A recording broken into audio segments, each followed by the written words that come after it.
You're listening to the Unlocking Africa podcast. When you speak to people, they assume that, oh, you're in microfinance, because they actually really don't know that much about Africa. We built Ovamba solutions as a way to take the very ancient way that Africans always do business. What I saw then was a way to bridge the gap between the diaspora and Africa, which I think is the holy grail for most of us.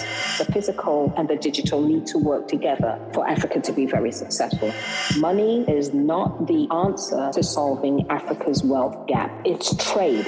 This is about creating an asset class that other people see as worthy. Stay tuned as we bring you inspiring people who are unlocking Africa's economic potential.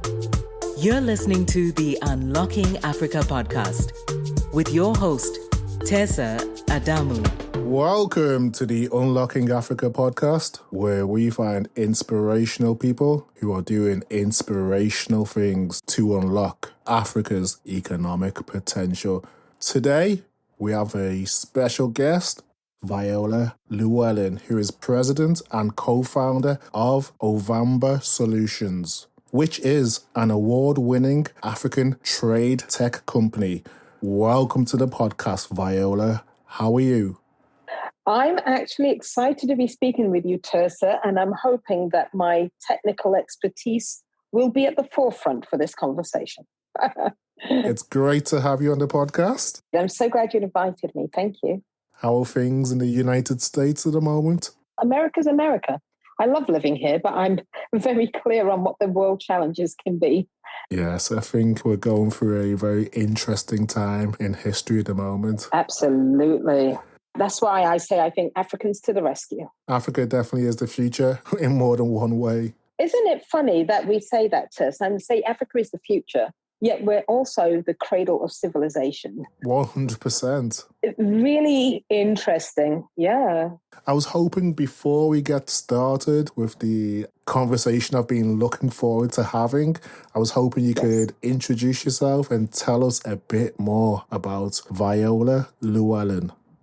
My pleasure. Yes, I am Viola Llewellyn, the London-born Brit with Cameroonian parents who ended up going on vacation to America in 1992, only to end up with a very traditional Welsh name from a guy from New York, who's half Jamaican, half American. So it's funny. It's so representative of what Africans in today's world are like. We are from everywhere and anywhere. And like I said, I was born in London. I went to school in the UK, did not do the university thing. I went a completely different route and ended up in technology long before Black women were seen and visible in technology. I sold mainframes with IBM. I worked at Digital Equipment Corporation, Wang Computers, and was involved in disaster recovery long before there was even the word cybersecurity. So I'm very long in the tooth as it relates to progressive technologies that the world has seen fit to put in place. And unfortunately, some of the companies I've worked with are no longer around, but I am not to blame.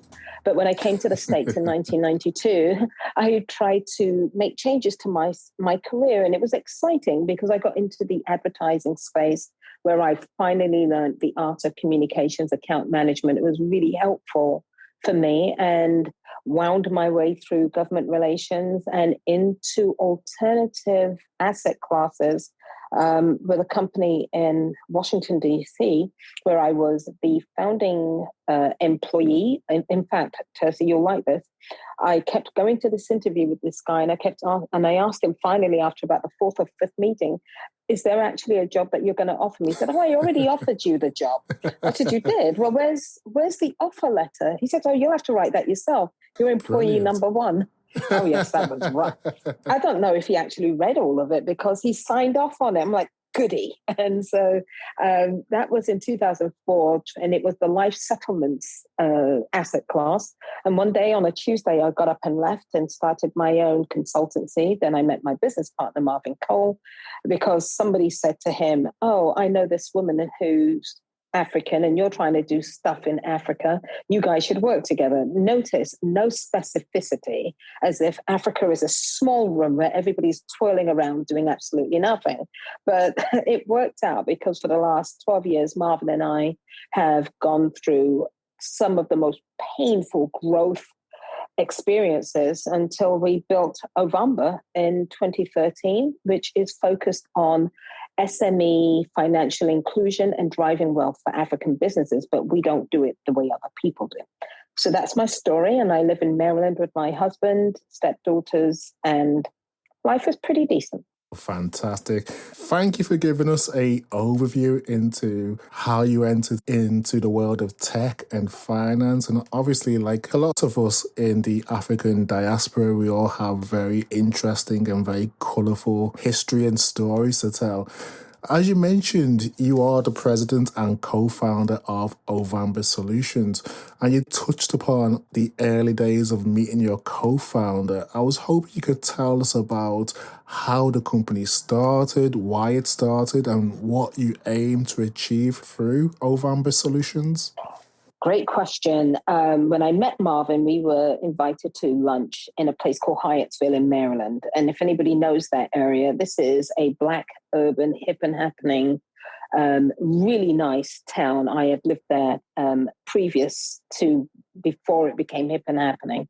And when we sat down and had this conversation because of this stuff in Africa, which is one of those really silly phrases. When you speak to people, they assume that, oh, you're in microfinance, because they actually really don't know that much about Africa. And it's a great opportunity when you're in the diaspora to put people on the right path. But back then, we were as naive as everybody else, running around trying to do quote unquote advisory services, which to the listening audience generally means you run into some people who of indeterminate skill set will tell you that they know somebody who knows somebody back home in some part of Africa yes. who's also got a relative in the government, and they can bring you contracts. But first you must pay some small money. And yes. we saw 1,000 of those opportunities. And one day, as we were sitting at my kitchen table, Marvin made the comment that I don't think we can say we are successful in building a business in Africa until we can create something that people will pay us for, and not just this never-ending daisy chain of other people's friends, relatives with another friend and relative in the government. What problem should we look at solving? So at that point, I had been doing business trips and trade missions, Cameroon, Gabon, other countries like that. And the same questions kept on coming up again and again. Access to finance. We need access to finance. And the thing about saying access to finance enough, you'll realize that everybody says that, but actually doesn't have a solution. So we built Ovamba Solutions as a way to, quote unquote, take the very ancient way that Africans always do business, which is finding their tribal groups or social groups yes. or peer groups to put Njangi or tontine, partner money, box, what meeting, any name you want to call it, and then use that and their social networks and cachet to validate each other with trust on a very distributed basis. So if you think about it, it was almost a primitive form of blockchain back then. Yes. We truly are incredible. And whenever you think about the leaders of innovation, the Greeks, the Romans show up, but people forget us. And I've noticed this over time. So we thought, okay, we're going to digitize this thing, and then we'll go out and we'll tell people with our 168-page deck, nobody reads 168 pages of a PowerPoint, that, hey, if you give us money, we'll find opportunities in your country to invest it in, because right now all you're doing is taking your money and sending to auntie and uncle via remittances, and Africans remit more money than aid and any other DFI put together, apparently, according to last numbers. And this way you'll get a return, and it'll be an investment model. But the problem of trying to do that back in 2012, 2013, the idea was way ahead of its time. And people had not really gotten into the idea of fintech the way we see it now. So that idea was never going to take off but we still were able to raise a little bit of money for it. But as we started reviewing the veracity and the application of doing this, the business ideas began to evolve. Strangely enough, the first $650,000 I raised came from me going to somebody who I knew who owned a nightclub. And I asked him, what do you do with this space in the middle of the day when no one's out there dancing around their handbags under the strobe lights? He said nothing. So I asked him, well, can I use a space in your nightclub to host an investment party? He said, yeah, sure. And he didn't charge me for anything. He just said, as long as you order the food from the restaurant next door, which we also own. So for a bill of $780, including champagne, they put in flowers, set it up, big old screen. And I told and explained to people that Africa is going to be the future for investment and fintech. And I raised a few $100,000. 21 people were there, 18 invested. But I also was speaking to a wonderful guy by the name of Bob Sheen, whose office I'm sitting in right now. Amazing. Yeah. So when I was doing all of this, I was also temping because I had one leg in and one leg out because I still needed a regular income to pay the rent while also building out this business. And I was working for Bob in his house and I was helping him with tax records. And I told him at the beginning of this conversation, I said, look, I'm building this business for Africa. Occasionally, I'm going to be gone for 2 or 3 weeks, but I'll be back and I'll keep on working for you. On the second trip back, after I brought his lovely wife, Linda, a gift, he said, come here a minute. What are these pictures you're showing my wife of Africa? I said, they're just from my trip. He said, but this isn't the Africa I've ever seen before. And I looked at him and I thought, please don't mention swinging apes or anything. And he just said, I currently give money to an organization that helps us sponsor a child. And I really thought for the last 23 years that we were doing a great thing to help Africa. And here you are showing me pictures of 4-wheel drive cars, multiple story buildings, and all sorts of things that I have never seen before. And I looked at him. I said, well, what did you expect it to look like? He said, like the pictures they send me when we sponsor kids. Poverty, flies on faces, pot bellies, and the rest of that. And I actually said, those images are to help white people feel good and to help you give money to situations that will never be resolved. They're just there to help conduit poverty cash and make people feel good, but they're BS. I said, let me tell you the truth about Africa. We're wealthier than you. We stand on the world's wealth. The problem is it's mismanaged. The capital is not conduited in a way that we can actually track where it is and its direct impact. And I want to solve this problem. And by the time I finished speaking to Bob, he said, so you're telling me, because he's also in tech, and we've actually worked at some of the same companies at different times over the last 20, 30 years or whatever. He said, you're telling me I can build nations and economies using the same skills and knowledge I use here in America to build businesses. I said, of course you can. How much money do you need? And he wrote me a check for $250,000 on the spot. Oh, wow. And asked, can I please be really, really involved? So we took him to Cameroon. He went on Cameroon TV. And after that, I ended up raising $1.3 million from another institutional investor. And that's when the shock of it all hit me, Tersa. That's when I ended up filling out an application form that was just a questionnaire about women in finance and tech and raising capital and how hard is it? What did you do? What are you building? Blah, blah, blah. And a little under 2 years later, I get a phone call and an email that said, it turns out you're only one of 13 women, and this was 2017, who've ever raised more than $1 million for their own company outside of anything. We've done an exhaustive review for the last 2 years and could only find 13 Black women. And you've been asked to come to New York to meet with Carla Harris of Morgan Stanley to explain why. And so I take myself up there and I sit at this long, shiny table with the most incredible women.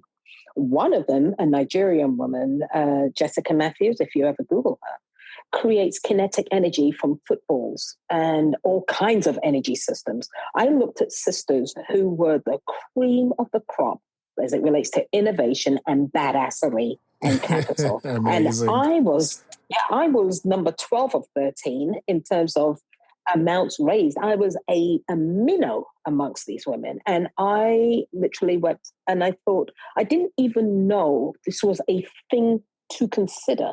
It was almost like being told, we're inviting you to a party, but you're only in the hallway. You don't even realize that the penthouse has a penthouse that has an even better party in. And so she just said, why is it only you guys? What's the challenge? And that's when my journey into finance in its realist reality as it relates to Black people and its impact on my sense of vision just exploded from there. And we already changed our model by this time, started raising capital in Asia, even funded $125 million worth of inventory in Cameroon for customers. And my eyes opened to possibilities. And that's when I thought to myself, well, if they say that the gap, the financial credit for SMEs is beyond $360 billion, then how on earth did I think that 1.2 million was going to be enough to actually make a dent in this? You've got to really align your sense of vision and your comfort around big numbers. So Ovamba raised capital. We got into, been getting into other countries, changing our business model, changing our algorithms. And then the next big thing happened that I did not expect. In looking at Cameroon microfinance institutions and wondering, why are banks not the source of wealth? Why are they not closing the wealth gap? What's going on with this, with assessing credit for small businesses, considering how lucrative they are? And so I started working with microfinance institutions and found out they didn't have any technology. Forget the fact that when we started Ovamba, we were calling ourselves fintech and we had no fin and no tech. We were just running around with a brilliant idea. That, of course, has since changed. But these institutions were even worse. And in one case, we asked them, how often do you take a look at your treasury accounts and rectify your numbers? They said, the guy that does that comes in maybe every 6 months. And that's when I realized, well, this is why the central banks keep shutting these microfinance institutions down. They don't have technology and they don't actually have a way in which they assess risk. So when I asked them, how much do you charge for loans? They said, 2% per month. Based on what variables? That's what they're charging up the street. And the guys up the street, what is that variable based on? No answer. And they're working off spreadsheets back then. And I said, I think I know what we're supposed to do. And Marvin said, we need to figure out what Africans are doing with their money. Okay. You've definitely unpacked a lot there and given us some insights or overview of why and how you started Ovamba in terms of the need to find solutions to access to finance, how you raised money, and also something that's quite important, people's changing perceptions of Africa. Yes. So I want to go back to, I guess, the early days in terms of Ovamba started 2013. That's right. When, as you said, fintech and investment in Africa wasn't even on most people's radar. So what did you see then that most people were missing? I think what I saw then was a way to bridge the gap between the diaspora and Africa, which I think is the holy grail for most of us who have a foot in multiple worlds and cultures and markets. We see ourselves at the center of almost an unholy triangle. And by that, I mean specifically, you're Black, you're African, you live in the UK or America, you're surrounded by Caribbeans, West Indians, Africans, and in my case, African Americans. And you realize that there is almost the ability to take a look at that slave trade triangle of engagement and supplant it with technology and financial conduiting that will bring us together as a united force, which is an emerging market in and of itself from a virtual perspective. So the concept of Black excellence, I think, is driving this. And the concept of Black grown wealth that bridges the connections between who we are as people. And I always think about it from the perspective of people and not just the digital, because the physical and the digital need to work together for Africa to be very successful. And I think for us, that's what's behind it. Amazing. As I said, you've been involved in what you could describe as fintech now. in the early days where there wasn't much tech in Fin. So how Yeah.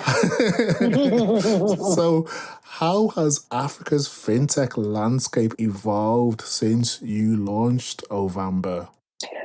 It's been, everybody looked at it as payments, payment wallets. We've got the wonderful M-Pesa, which to me is still a beautiful fluke and not replicable in everywhere. And you've got Nigeria surging ahead with the central banks authorizing all kinds of cryptocurrency plans and blockchain. But things have evolved for Ovamba in that we were never in payments and never wanted to be in payments. And it made it difficult for us to find our footing because the story we were telling was the story of TradeTech. And as with many things related to African innovation, in 2015, when we were using that terminology, our consultants in the UK told us there's no such thing. Stop saying that. We should have stuck to our guns because by heck, there certainly is. And it is a word that is being used all the time. And we became a trade tech solution because of our experience in looking at microfinance institutions and realizing that money is not the answer to solving Africa's wealth gap. It's trade, because trade drives 80% of employment and capital. It is the backbone of economies, driven by women usually who are further down the value chain. And Africans have always bought and sold things with each other since the beginning of time. If we're going to have a holistic ecosystem where the payments rails are there, then the next question is, what are they buying? Who are they buying it from? And how can we control that velocity of capital to create wealth? So we wanted to avoid banking at the same time because we didn't think that banking was a helpful solution. But we would help customers buy the goods they need and allow them to buy it back over a period of time to resolve cash flow problems. Because, Tersa, you know what it's like. You go all the way to Dubai after you've been to your jangy groups and collected money from auntie and uncle and this, that, and the other. And you've gone to your bank and emptied it and gotten a small, very expensive loan. And by the way, that 2% isn't really 2% because by the time all the fees go on it, it's closer to 7%. It's not sustainable and it is not, it doesn't renew itself. So they go overseas, buy their goods. They don't get any kind of cash or volume discounts. They put it in a container, come home and wait 6 weeks, 90 days, or whatever the case may be. You're paying the bank back. Your shop may be empty, so you're not earning any revenue while you're paying that money back. And you have no other sources of capital. When the goods arrive, you now have to sell it as quickly as possible so that you can start the whole cycle again. Our technology and our approach interrupts that. And in doing so, we realize that this is actually Islamic finance. So we've now gone and put ourselves at the center of almost like a 3-ring Venn diagram of financial inclusion, trade finance, Islamic finance as a way of designing a form of financial inclusion and wealth generation without being regulated by a bank and being able to create and structure these deals according to ourselves. And that's where the story is literally today, except that now we've taken all of that learning, packaged it as a technology, as a product that we license to banks so that they can do what we've done in order to serve the businesses that we've helped successfully, that they can now have a go and get the same results.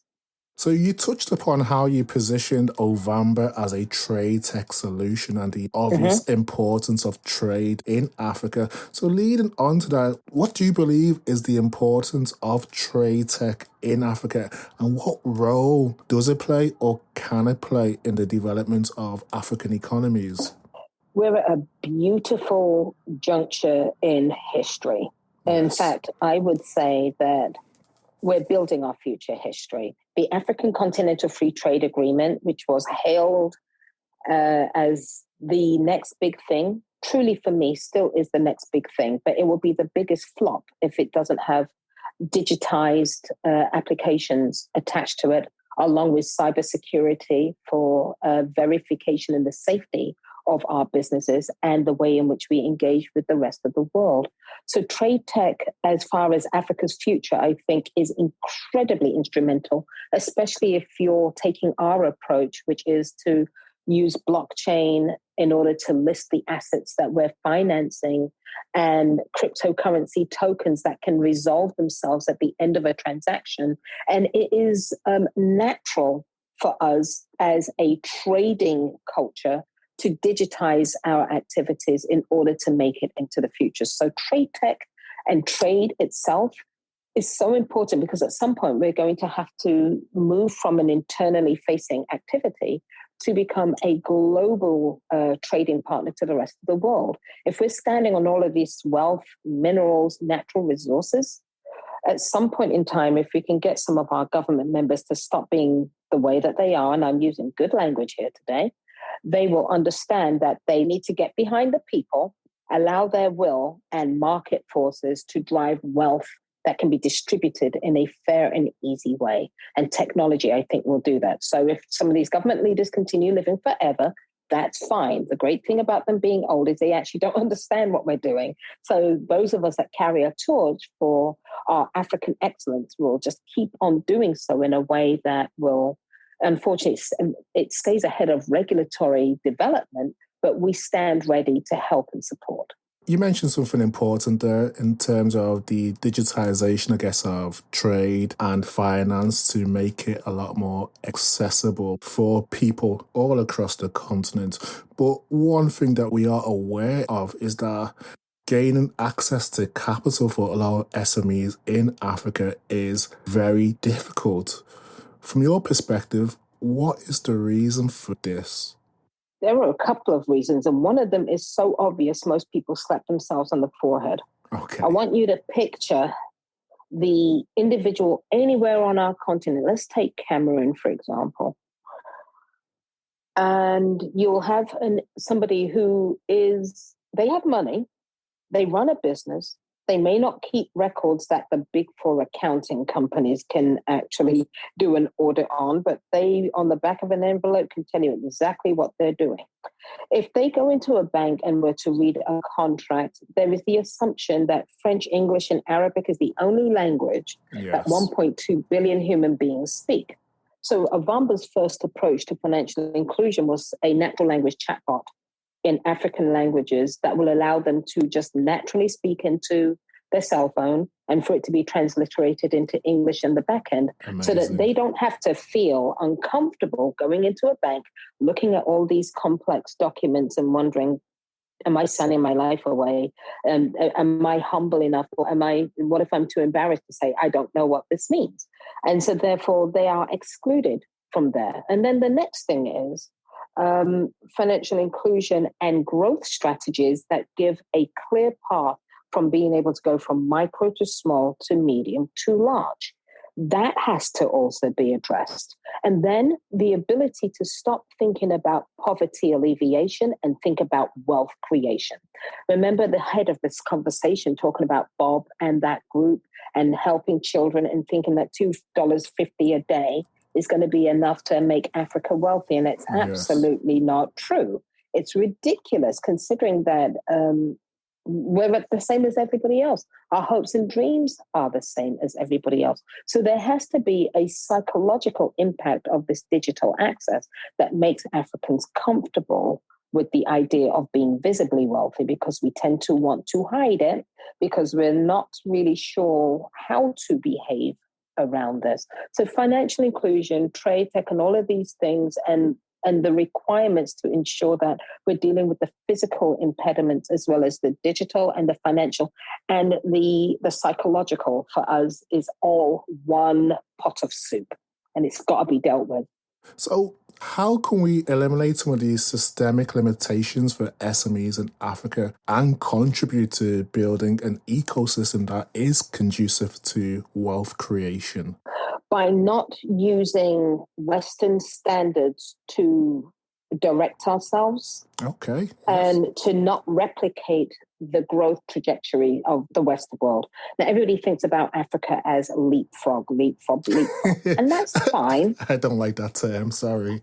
I don't care for the term myself either.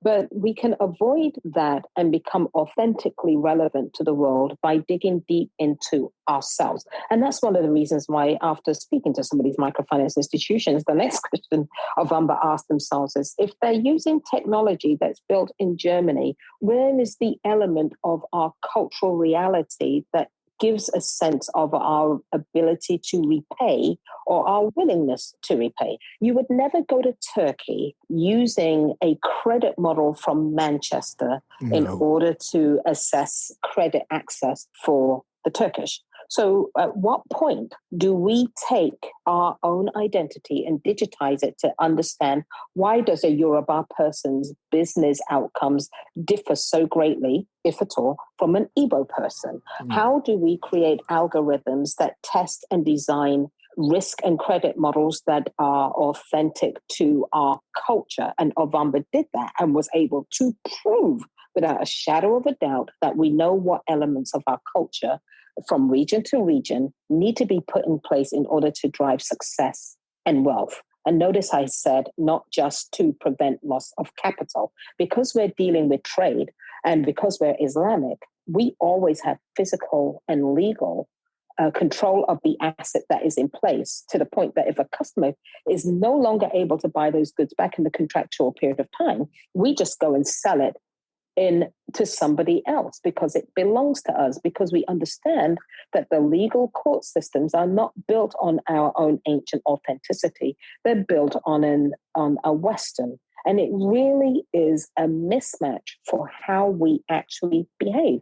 And I'll add one more thing, Tirsa, before I let you react to this, in terms of financial access and all of these successes. What about the fact that you've got this never-ending cycle of cash flow issues? And if you're trying to grow, you need to sell more goods. But if you've not been able to live in a country where you can't even get commercial mortgages, let alone domestic mortgages, how are you supposed to house all of that additional inventory to meet your growth?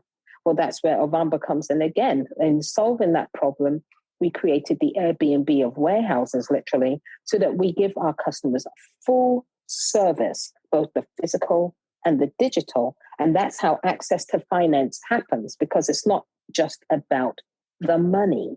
It's about the ecosystem being designed to allow that capital to be there and to grow and do what it's supposed to do, so that customers can do it repetitively on a cost-addressed basis. Fantastic. You touched upon Africa's finance models should be intrinsically linked to our cultural identity and how Ovamba is filling that gap. Mm-hmm. Earlier on, you mentioned obviously the importance of trade, and trade finance is obviously an important mechanism to enable trade sufficiently. But what we're seeing recently is that the willingness of banks to participate in trade finance is reducing or decreasing gradually. And we're seeing that even more considerably post-COVID. How is Ovamba filling the trade finance gap in Africa? First of all, people may not know this. There are many banks, especially in Francophone Africa, who do not know how to do a letter of credit. They're supposed to. Interesting. Yeah. And there are many banks with big brand names who, when we first started, we went to them and asked if they had an escrow department so that we could manage trade. And they said, "What's that?" I said, "Well, do you not have a trusts division?" They said, "No." These same banks, also, if you go to them for a loan, let's call it $100, you have to have $100 already in their bank account that they will block in order to create a cash collateral for the money you're borrowing. So why the heck would you borrow from them if you've already got the money? So this is the flavor upon which trade is denied because of their sense of risk management. They don't know how to mitigate risk and they don't want to admit it. And in many cases, they don't even know that risk mitigation is a requirement. All they know is we take fees for deposits and we make dangerous loans that are very costly and allow us to take your property from you because everything is backed by a house or land. There's no unsecured lending, not really. So they don't do trade. But Ovamba has figured out this can be simplified. And we're not talking letters of credit here. We're talking about aggregating demand across inventory classes, giving us the ability to use our power and might to reduce the cost of buying and acquiring these goods, and giving people the ability to store, buy back at their own pace so that they can actually grow. And people are always going to need products and goods.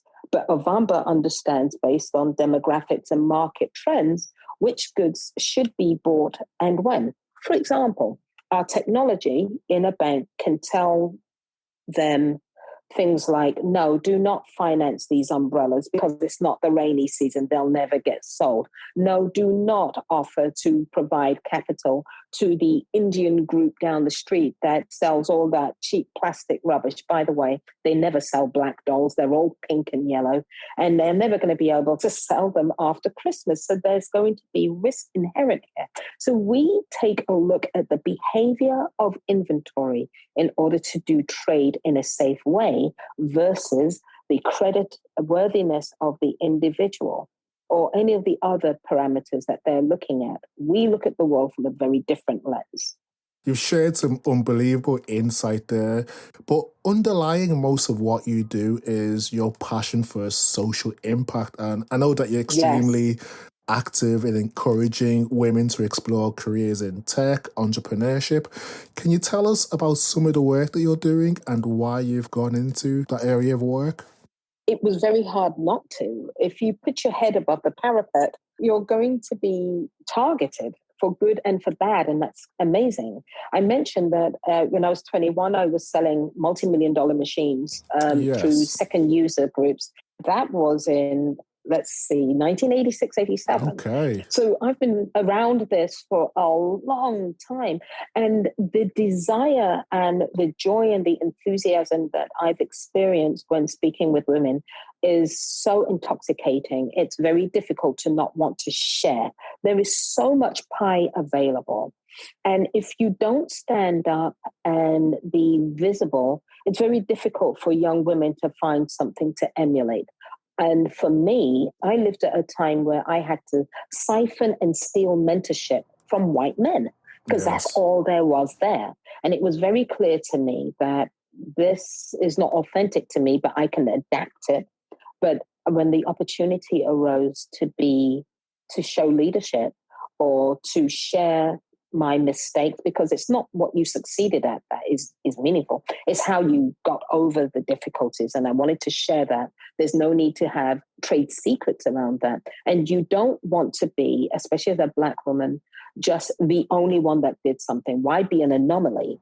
Yes. Why be a footnote in the history of our future when you can open the floodgates and create an entire movement? If you're building an asset class, that's what's going to happen. So whenever people want to sit down, talk and ask, to me, it's a priority. I love doing it. And there are so many bright, beautiful minds of women out there. And my own personal experience, having never gone to university, having been one of those teenagers that got pregnant when they really should not be pregnant, and surviving the death of my child, going through violence from a very bad boyfriend, being put through so much and coming out the other end saying, I'm still winning. And I have done so with so little, but there are girls out there who can be diverted from that. And all they need is somebody to say, hey, do this, don't do that, don't make the mistakes I made. That I love sharing the truth of the things I've been through. Amazing. Thank you for sharing that. Of course. You've given us some great insight into your life and your journey and why you're passionate about social impact mentorship, which has obviously led to you receiving so many personal accolades, even awards as well. But I can imagine, as you've just detailed, there's been some challenges along the way to that success as well. Oh, yeah. So if we look at some of the challenges you face as well in terms of your career, can you tell us about some of the unique challenges and situations that you faced launching and operating Ovamba, which is a TradeTech in Africa? Oh my word. Having to sit in New York, knocking on doors, raising capital, and certain high-powered finance people saying things like, well, I think it's a great idea, but I really don't think that it's going to work. Most people are not interested in Africa, Why don't you try to build a company and get an older white person to head it and stop talking about this Muslim thing because, you don't want to look like a terrorist. Oh, wow. Yeah, but when I asked those same individuals if they would prefer to donate to a foundation, they were happy to say yes, but they didn't want to do investments. So that was always a challenge. And then the next thing that was a challenge that is always difficult is being measured with a yardstick that's got nothing to do with me. For example, if you're using the yardstick of those great guys in Palo Alto, that doesn't apply to me. They've got different realities. Or the fact that it is particularly hard for Black women to raise capital, not just us, even Latinas and all the rest of these other groups that don't fit the mainstream. Going out there and explaining to people, it's Africa, it's Islamic, it's TradeTech, there's no lending, there's no interest, it's fees. And being able to tell that story almost in a vacuum, because it's only of recent that everybody else is seeing what we were seeing. So you limp along while building the future. It's like trying to build the stairs that you're walking on. That was a challenge. I'm not going to say a single thing about work-life balance because I think it's a load of rubbish and we should all be over that. I have work-life balance. My work-life balance is I'm doing what I like and I balance quite well, just the way men do. Just the way men do. There's too many tools out there, but every day is a challenge as you figure out how to make sure your team has been upskilled. Look, Tersa, we're dealing with Africa. Yes. We are always on an education tip that is supposed to design lawyers, doctors, and engineers, but we're in the middle of so much swirling change where there is still the idea that if you want to be a rap star, a ballerina, or operate in an asset class that your parents have not dictated, and then you have to fail your way forward, knowing full well that you're going to get smacked in the head if you come home with anything less than an A. You have to also deal with how to educate and communicate that this is not failure, this is innovation. Innovation requires testing, and testing is scary to some people. And that's why many times in our culture, we will reduce our ambition to make sure that we always look successful. But in actual fact, you're failing at the beautiful journey of experimentation. So this is a daily thing. Balancing all of that and justifying why you don't have any money right now, but you're working towards it. I've learned how to do that really well. Interestingly, out of these challenges often come new opportunities, new ideas, as you said. That is correct. In terms of innovation, testing, sometimes stumble your way forward to a new idea that you never really imagined. Can you tell us about some of the interesting new products or projects that you're involved in on the continent? Yes, absolutely. I had mentioned that we've had a private blockchain in Ovamba now for a good 6 years or more. While people were talking about blockchain, we've always quietly innovated, manually tested, and brought it out. And our flagship product, Growth as a Service, was how we started to do this non-interest bearing type of funding and investment. And now we've got two beautiful products, Pamoja, which is an ERP system that anybody can license from us in order to do exactly what we did, which is this non-bank-based funding of small and medium enterprises for trade transactions. And we are looking for partners. We are licensing. We're doing revenue sharing, and that's how we're entering into the market. And then, of course, there's BankPartner, which financial institutions can license, and it works very well with their own treasury and core banking systems in order to allow them to do this type of financial inclusion and funding of the businesses that they would normally shy away from because they don't know how to mitigate risk. And we're coming out with other Islamic products and crowdfunding platforms that can be used for other people. And the other product that I'm really excited about, Tersa, you may not know this, but there is almost no way in which to offload debt from bank balance sheets. But we're working with a few investors who now see the opportunities in Africa in order to be able to buy bank debt and securitize that. Oh, interesting. Yes, we're really building the financial ecosystem for Africa that will allow this velocity of capital to operate in such a way that it does not lead to defaults and poverty and becomes a little bit more sophisticated. So I'm very excited about all of that. Amazing, amazing. So sticking with the theme of investment and opportunities in Africa, we both know there's huge opportunities on the continent, and we can't have this discussion without mentioning AfCFTA, which is anticipated to create a surge in trade and investment across the continent. Mm-hmm. How do you think it will change the way you operate in Africa or how SMEs access finance on the continent? I hear your question and I love it. But my comment about it is the first opportunity for businesses and SMEs is the cross-border element.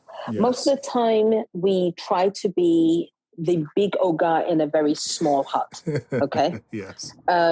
We will now have to understand what it's like.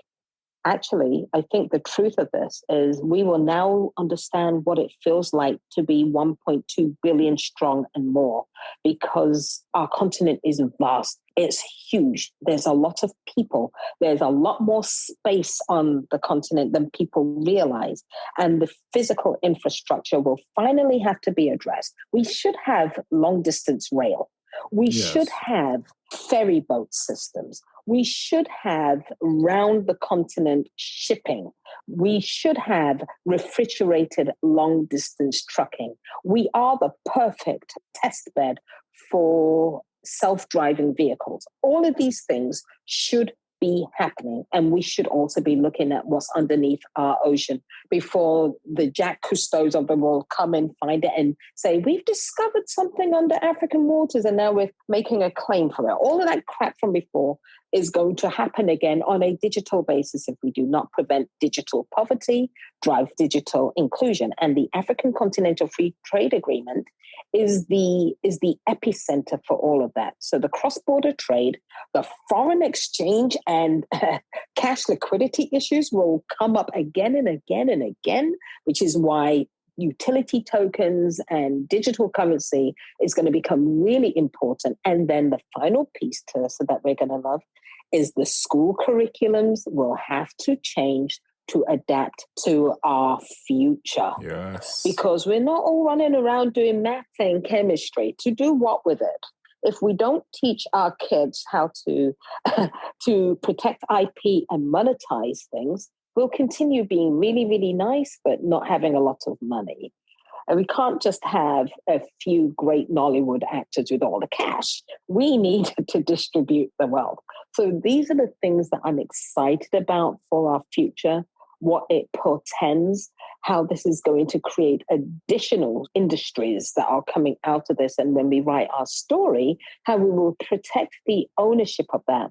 But IP on the African continent is going to be huge and super important. And we're going to need to regulate and ratify the legal structures on an interoperable basis.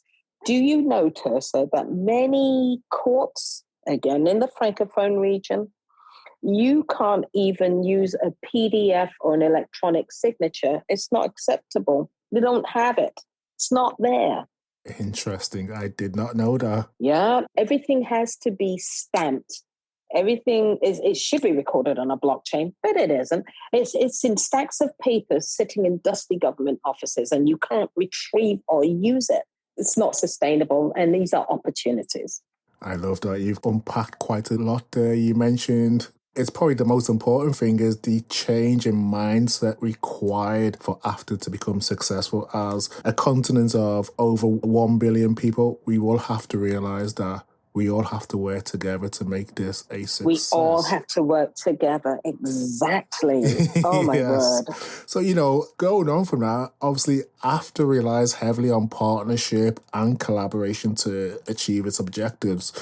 So, leading on, coming back to yourself, can you tell us about some of the interesting partnerships you've got going on and the importance in you achieving your overall objectives in Africa? Oh, one of my favorite partnerships is with the Islamic Development Bank, ICD, the Islamic Corporation for the Development of the Private Sector. They want Ovamba's technology and investment capabilities in all 54 countries that they operate in. So this is MENA, not just Africa, Middle East, North Africa, and Africa itself. We're partnered with a really interesting group out of Hong Kong that does technology around the world in Asia, but they're looking to move into Africa, and we have a great opportunity to work together. We have a partnership with Cyber Alliance, a bunch of African-American guys who have built something called the Trust Pilot Score in order for African businesses to have a strong sense of what their cybersecurity risks are, how to mitigate this, because as we move forward into the future and are doing cross-border collaboration, we need to ensure that those nodal links of cybersecurity weakness do not infiltrate and create systemic cybersecurity challenges that will slow our own growth down. So they're a wonderful group to work with. And we have a partnership with the Global Business Blockchain Council in order to promote and protect Africa's position in these matters and make sure that our voice is heard and that we have a place at the table. So we have a number of partnerships that are coming on.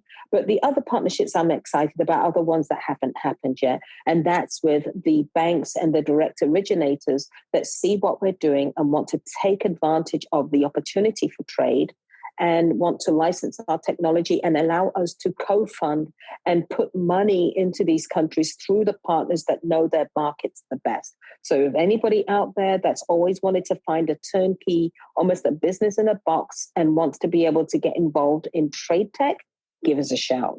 You heard it here first. Amazing. Yes. You've wonderfully detailed your amazing partnerships and their importance to you achieving your overall objectives on the continent. I mean, you've given me a very good education today because sometimes I refer to Ovamba as a fintech and not a trade tech. So apologies, Viola. There you go. But, when people think of fintech, they tend to think of just digital payments instead of the whole ecosystem. I know with what you're doing, you've gone about trying to build an ecosystem. I was wondering if you could give us some detail of how you have gone about building your ecosystem at Ovamba. Well, it's been incremental. We have built an ecosystem by bringing and inviting people in to use our technology to curate the market and to be able to drive down even to a single customer or a client to understand them. Now, going back to the whole concept of trade tech and the fact that our approach is social capital and social impact through inventory, even being able to explain to central banks and show them where the goods are, right down to the last SKU, which of course recorded on a blockchain, gives a deeper dive into what things really look like. Africa is notoriously undercounted or inaccurate as it relates to numbers, and you can't assess an ecosystem if you can't quantify it. So we're always looking to use our tools to measure and to predict and to use that AI machine learning and algorithms to curate the ecosystem to understand what goods are going to be seasonally appropriate, which customers in their clusters are going to drive wealth, how we connect across the borders using foreign exchange solutions that are embedded into digital currencies, cryptocurrencies, utility tokens, and how that story is used to promote and test that things make sense. And then, of course, making sure that not just the physical, not just the digital, but the physical spaces are honed to being able to bring in more goods, that we're supporting and helpful at the ports and with importation, and that customers can have their goods either in their warehouses or somewhere else,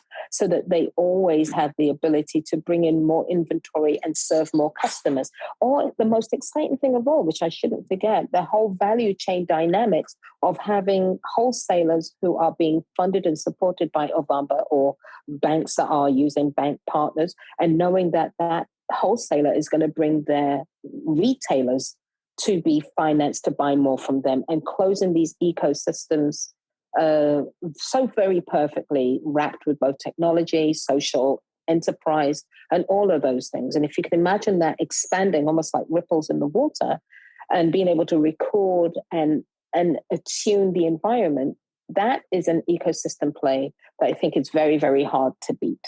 Fantastic. It's clear that you've been very purposeful and strategic in building an ecosystem. And by building an ecosystem, it clearly indicates that you're planning long term and building a legacy product. How far into the future would you say that your plans stretch for Ovamba, and why? Beyond our lifetimes. Here's why. One of the things that has kept Africa almost in an infancy, as a result of post-colonial impact, is that for so long, we've been led to believe that there isn't enough, or we can't get. And we're very good at counting the costs of things and being wary of having too much because we don't think we can keep it. But if you look at the Chinese approach to growth, they build out in terms of hundreds of years, not just this lifetime. We all know at least in Cameroon, let's take the Bamili case, for example, very wealthy, very physically and financially successful. Yet at the end of life, everything has been hawked, everything has been put on the auction block, literally, to back the loans and the financing that they wanted to do. But at the end of life, there's been no transfer of wealth to the next generation. Yes. So we have to, Ovamba is built for beyond our lifetimes, because the future isn't just for you. If we do not take care and think about those coming behind us, we'll just keep on going back to the beginning, the same way that our customers, who before we came along had not been disrupted, keep on going through the cycle of going to China and Dubai to buy goods, wait for them to come, have no money for a period of time, and you're always in a drought or a famine.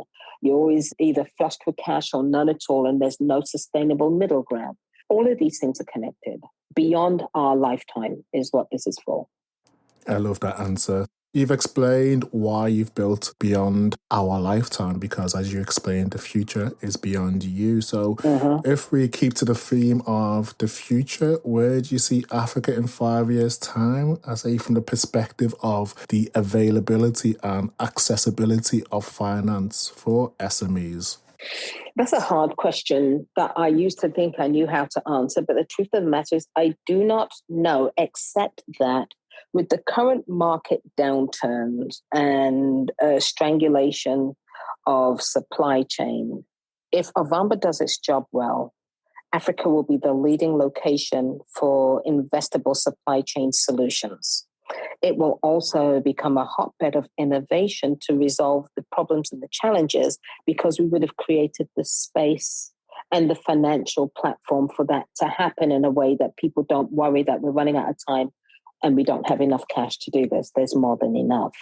If we can get our governments, especially those in the Francophone region, to break the relationship with France so that we can produce and so that we can transform more than 5% of our natural resources, we will finally become the trading partner that I think that we can become.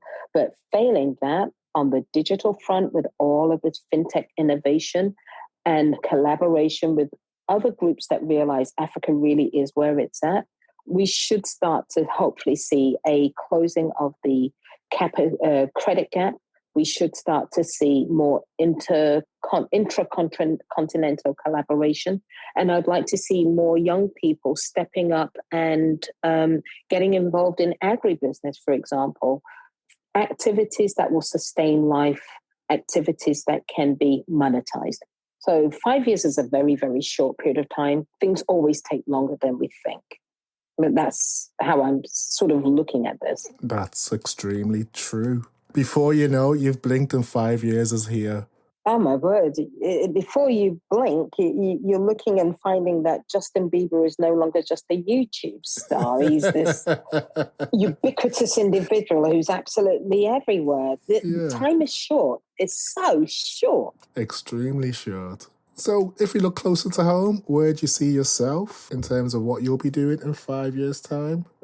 In 5 years' time, I would have finally cut roots. And by that, there is a tendency for some of us to think about going home for good.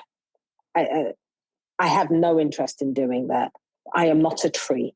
I want to roam the planet and have experiences and meet great people. I want to be able to go anywhere and people know Ovamba. And if they don't know Ovamba, they know groups that are doing what we do. I would like to see people emulate what we're doing, because this isn't about having unicorn status and nobody can have any because we've got it all to ourselves. This is about creating an asset class that other people see as worthy. I'd like to travel. I want to hang out and watch as many cartoons as I possibly can. That is my one joy in this world, is sit and watch a little bit of Batman, a little bit of Black Panther, and imagine a world where there are no limits. Sounds incredibly juvenile, because I think I am a juvenile type of person who just play acts being an adult for a few hours a day. But I want to be able to give people I love and to exercise the power of yes. It's the most powerful word I know. To be able to look at people who ask you for something and to be able to say yes, just like that. That's what I want. Brilliant. It sounds like we have similar plans. Oh, you watch Batman too? Yes. And I want to do as much traveling as possible. Yes. See new places, meet new people. Eat good food. Eat good food, listen to good music. Oh, yes, indeed. Yes. As we're coming to the close of this conversation, I've really enjoyed it. I hope it could last a bit longer. I know.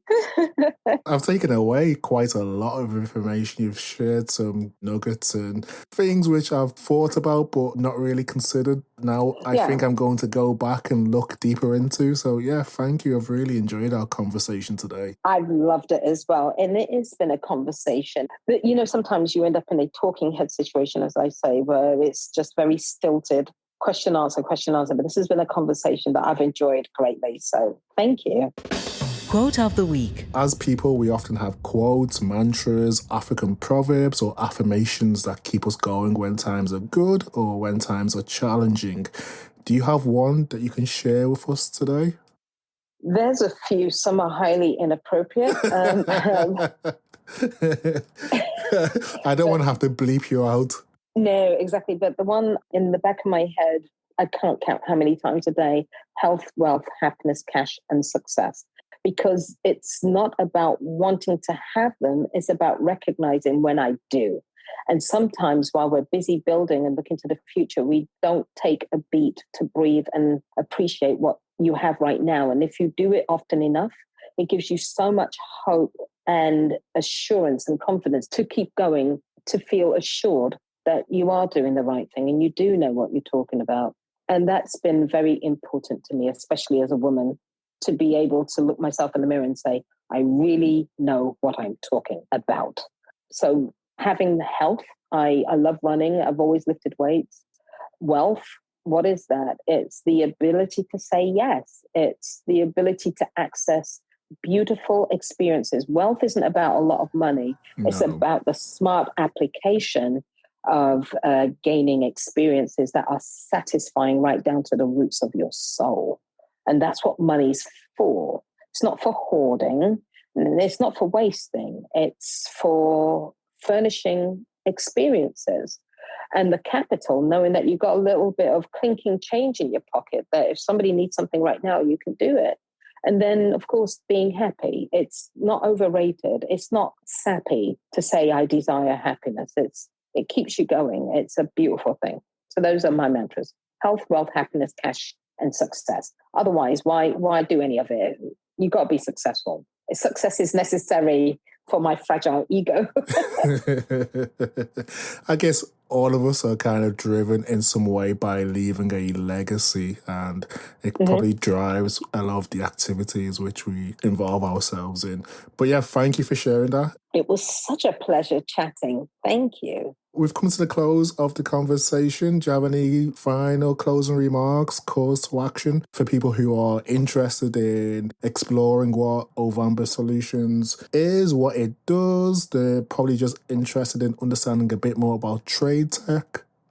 Yes, I would say get in touch with us. If you're looking at partnerships, come to us. If you want to be able to build a business that can help drive trade on the continent and you want to license Pomoja, or you want to go to your banks and say, hey, you guys, please get BankPartner in here so that we can come and we can get access to capital. And if you're a bank and you want another source of revenue that is non-interest based in order to augment what you're currently doing, the smartest thing in the world that you can do is to find out if it's available in your country or reach out to us directly.